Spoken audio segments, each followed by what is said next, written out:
আজকে বানালাম কাশ্মীরি আলুর দম নিরামিষ। আলুগুলোকে সেদ্ধ করে নিতে হবে। এদিকে পোস্ত, জিরে, ধনে,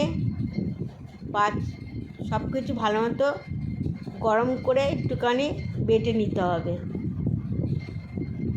আমি দুটো বাদামও দিলাম এর মধ্যে। টমেটো, লঙ্কা, আদা পেস্ট করে নিতে হবে।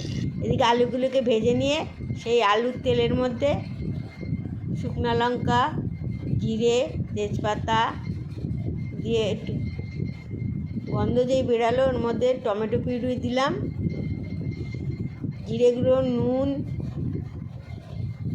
হলুদও দিলাম কিছুটা, আর মটরশুঁটি দিলাম কিছুটা, কাশ্মীরি লঙ্কার গুঁড়োও দিলাম, কালারটা ভালো আসবে তাতে।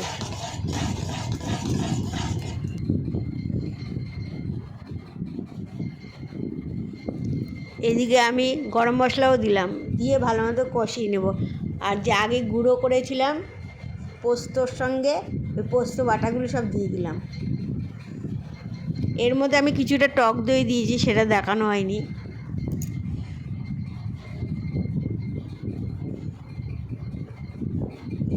ভালো মতো কষাতে হবে। একটু চিনি দিলাম টক দই দেওয়াতে।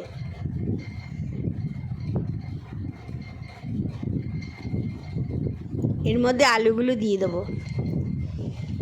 আলু দিয়ে ভালো মতো কষাতে হবে। আলুর মধ্যে যেন রসটা ভালো মতো ঢোকে। ধনে কুচিও দিলাম কিছুটা। এর মধ্যে গরম জল দিয়ে ভালো মতো আবার কষিয়ে নেব। তৈরি হয়ে গেল আজকে আলুর দম কাশ্মীরি নিরামিষ।